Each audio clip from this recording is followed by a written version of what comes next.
வணக்கம் நண்பர்களே. நான் ஒரு விதமான மனிதர்கள் சொல்ல போறேன். அவங்க கிட்ட நமக்கு தள்ளி இருக்கிறது நல்லது.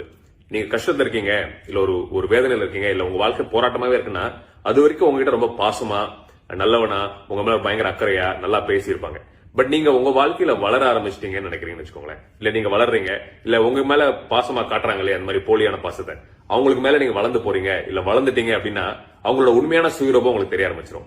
புரியுதா? அப்போ உங்க மேல ஒரு போட்டி பொறாம, அது உள்ளுக்குள்ள நீங்க அவங்களுக்கு கீழே இருக்கிற வரைக்கும் தான் உங்க மேல அவங்க அந்த கருணை காட்டுறதோ பாசம் காட்டுறதோ இருப்பாங்க.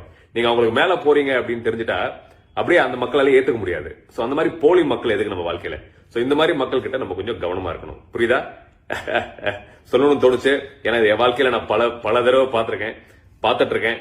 நீங்களும் உங்க வாழ்க்கையில வருங்காலத்துல பாப்பீங்க. ஏற்கனவே பார்த்திருந்தீங்கன்னா நான் பேசுறது புரிஞ்சிருக்கும். இனி நீங்க பார்க்கல அப்படின்னா அதுக்கு தயாரா இருங்க. இதெல்லாம் வாழ்க்கை பாடங்கள். அப்படியே உதறி தள்ளிட்டு தில்லா தைரியமா எதா இருந்தாலும் பாத்துக்கலாம்னு போயிட்டே இருக்கணும். ஓகே.